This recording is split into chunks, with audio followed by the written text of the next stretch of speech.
ગુજરાતભરમાં ખેતરોની અંદર ખેડૂતોની પરવાનગી વગર વીજપોલ નાખવાનો મુદ્દો હાલ ચર્ચામાં છે। ત્યારે મોરબીના જેતપરમાં ખેડૂતો કે જે આ ઘટનાનો વિરોધ કરી રહ્યા હતા તેમણે ઉગ્રપણે વિરોધ નોંધાવ્યો હતો, પરંતુ આ વિરોધના કારણે પોલીસે તેમની અટકાયત કરી હતી। એના પછી શું થયું તેની વાત કરીશું આ વિડીયોમાં। નમસ્કાર, નિર્ભય ન્યૂઝમાં આપની સાથે હું મયુરી। તો મોરબીના જેતપર ગામે ખેડૂતોએ જે રીતે ઉગ્ર વિરોધ નોંધાવ્યો હતો, તેમની પરવાનગી વગર ખેતરોની અંદર વીજપોલ નાખવાની કામગીરી ચાલી રહી હતી, પરંતુ જે મોંઘી જમીનનો ટુકડો જે છે આ ખેડૂતો ગુમાવી બેઠા છે અને તેની અંદર વીજપોલ હાલ નખાઈ રહ્યા છે।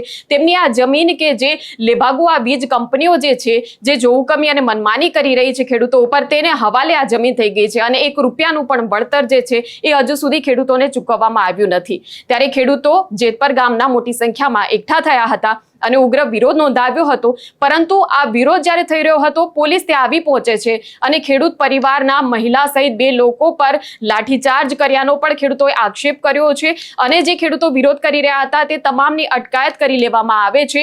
અને નવાઈની વાત એ છે કે એક બાળક, એક 10 વર્ષનું બાળક કે જેના માતા પિતા જે છે તે ખેડૂત છે અને આ વિરોધમાં તેઓ સામેલ થયા હતા બીજા ખેડૂતોની સાથે, અને જે રીતે આ ખેડૂતોને ઉઠાવી લેવામાં આવ્યા, તેમને પકડીને પોલીસ લઈ જઈ રહી હતી, તો માતા પિતાની સાથે આ બાળકને પણ પોલીસ લઈ જઈ રહી હતી। ત્યારે તેનો વિડીયો પણ સોશિયલ મીડિયામાં વાયરલ થયો છે। ત્યારે આ બાળકનું શું કહેવું છે તે પણ આપણે જોઈએ। હાલો જો મિત્રો, આ એને પાંચમું ભણતો છોકરો હે 10 વર્ષનો, અત્યારે જેતપર એના પપ્પા અરે ખેતર ગયો હતો અને ડિટેન કર્યો છે, બરાબર। 10 વર્ષના છોકરાને ડિટેન કરેલો છે, થાંભલો આવ્યો હતો। હવે આ છોકરાને જો બિચારાને બરાબર કેવી પોઝિશનમાં છે, ધક્કો મારી કેવી રીતના તને બતા લીધો? જબરજસ્તીથી ધક્કો મારીને અંદર બેહાર્યો છે બસમાં, બરાબર। એટલે આ મિત્રો તાનાશાહી હાલે છે પોલીસની।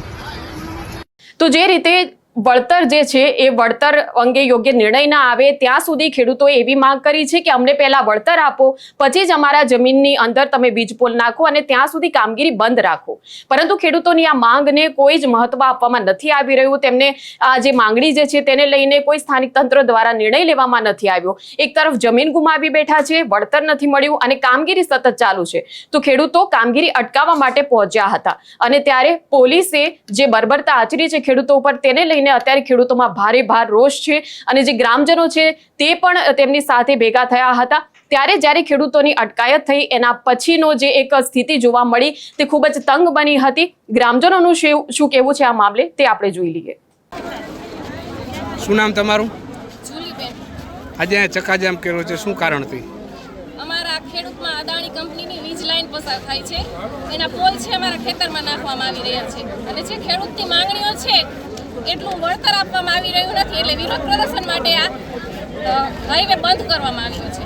જે જમીન છે અમારા કાળજાનો કટકો છે, જે 30 લાખનો વીઘો છે એની 4 લાખ કિંમત આપીને અમને અત્યારે પોલ નાખવામાં આપી રહ્યો છે। જ્યારે અમે વિરોધ કર્યો ત્યારે પ્રશાસને અમને બાંહેધરી આપી કે અમે તમારી માંગણીઓને ધ્યાનમાં લઈને અમે નિરાકરણ લાવીશું, અને બાંહેધરી આપીને તરત જ બીજી જગ્યાએ થાંભલો નાખવાનું ચાલુ કરી દીધું। અને જ્યારે વિરોધ પ્રદર્શન કરવામાં આવ્યું ત્યારે ગામના ભાઈઓ અને બહેનોને પોલીસ ડિટેન કરીને લઈ ગઈ છે।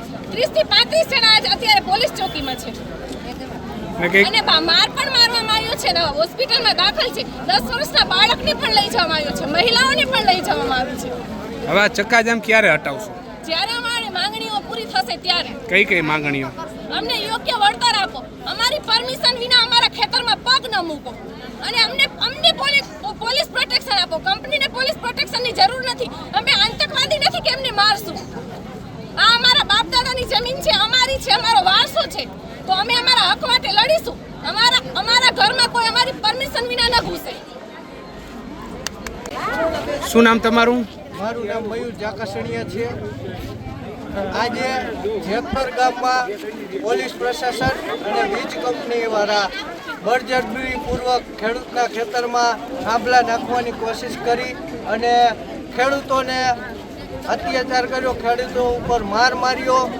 એક 10 વર્ષના બાળકને ઘસીડીને લઈ જવામાં આવ્યો, એને બસમાં નાખીને લઈ જવામાં આવ્યો, એ બાળક બીમાર હતો। એક ભાઈને લાકડીથી મારવામાં આવ્યો।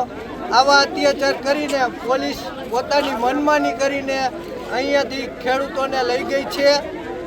અમારી એક જ માગણી છે કે જે ખેડૂતોને પોલીસ લઈ ગઈ છે અને સુરક્ષિત રીતે પાછા અહીંયા આપવામાં આવે અને અમારી માગણી છે કે હવે પોલીસ પ્રશાસન અમને બાંયધરી આપે કે આજ પછી આવું નહીં થાય, પોલીસ પ્રશાસન અમારા ઉપર દમીનગીરી નહીં કરે. અને આ ધારાસભ્યનું કામ છે, મંત્રીનું કામ છે. મંત્રીના કામમાં જો આવું થતું હોય તો ગુજરાતના અન્ય ગામોમાં શું પરિસ્થિતિ હશે, શું અત્યાચાર થતા હશે. ખેડૂતોની આ લોકો કોઈ વાત જ સાંભળતા નથી. કંઈક બે વ્યક્તિ ઉપર લાઠીચાર્જ કર્યો છે એવો કંઈક આક્ષેપ છે, શું વાત છે?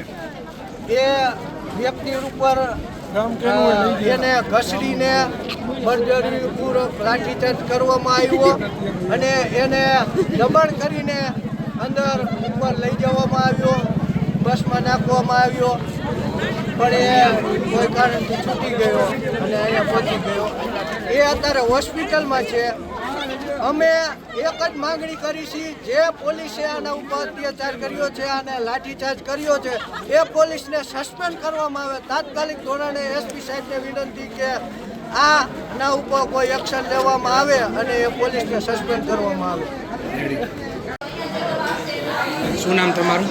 મારું નામ નિર્મળાબેન. નિર્મળાબેન, આજે તમે હોસ્પિટલમાં દાખલ થયા છો, શું થયું? અમે બધા ખેડૂત સંમેલન ભેગું થયા અને અમારા ખેતરમાં થાંભલો નાખવા આવતા હતા. અમે લેડીઝ પોલીસ ત્યાં ગયા અને પૂછા વગર સાઈન નથી કરી અને ખેતરમાં ખાડો ગારવા માંડ્યા. અમે અહીંયા ગયા, ખાડા આગળ પહોંચ્યા ત્યાં અમને પોલીસે દંડા માર્યા અને પાડી દીધા. મને પણ પાડી દીધી અને માથામાં તરત જ લાગ્યું એટલે હું ત્યાં બેભાન થઈ ગઈ અને 4 લેડીઝ પોલીસ તો મને ઉપાડીને ઢહેડવા માંડી. તમારી આ વળતરને લઈને માંગણી શું છે? અમારા આ જીવાદોરી સમાન અમારા ખેતરમાં અમને માન્ય હોય એટલું વળતર મોદી સાહેબ પૂરું પાડે. અને અનેક ખેડૂતોની અટકાયત કરવામાં આવી છે, એના વિશે શું કહે? પોલીસ સ્ટેશને લઈ ગયા છે ઘણા બધા ખેડૂતો. હા, કેટલાય સ્ત્રીઓને બૈરાઓને બધાને બસમાં પરણે ઢહેડીને માથે ચડાવી, મારી કૂટી અને બસમાં ચડાવ્યા. હવે તમારી શું માંગણી છે? આ તમને જે પોલીસે કાર્યવાહી કરી, તમારા ઉપર લાઠીચાર્જ કર્યો, શું તમારી માંગણી છે? અમારી માંગણી એ જ છે, અમને યોગ્ય વળતર મળે. તો જે રીતે ઉગ્રપણે વિરોધ જે છે તે જોવા મળ્યો હતો, એના પછી આ ખેડૂતોને છોડી મૂકવામાં આવ્યા છે. પરંતુ હજુ પણ જેતપર ગામમાં જે સ્થિતિ છે તે ભારેલા અગ્નિ જેવી જ છે અને આ સ્થિતિ જે છે તેને લઈને ખેડૂતો વારંવાર અપીલ કરી રહ્યા છે સરકારને કે પહેલા અમારી જમીનના વળતર મુદ્દે વાતચીત કરો અમારી સાથે અને એના પછી અમારા જમીન ઉપર જે કંપનીના અધિકારીઓ આવે તેમણે કામગીરી શરૂ કરવી જોઈએ. પરંતુ જો વળતર નથી તો કામ તમે થાય એ કરેલો અમે નહીં જ કરવા દઈએ. આમ ખેડૂતો ખૂબ જ મક્કમ છે, લડી લેવાના મૂડમાં છે. ત્યારે હવે જોવાનું એ જ રહેશે કે સરકાર હવે આ મુદ્દે કેવા પ્રકારે નિરાકરણ લાવી શકે છે. ત્યારે આ મુદ્દે તમારું શું માનવું છે તે કમેન્ટ કરીને અમને જણાવશો અને આ પ્રકારના વિડીયો માટે આપ જોતા રહો નિર્ભય ન્યૂઝ. અમારી ચેનલને લાઇક, શેર અને સબસ્ક્રાઇબ કરવાનું ભૂલશો નહીં. નમસ્કાર.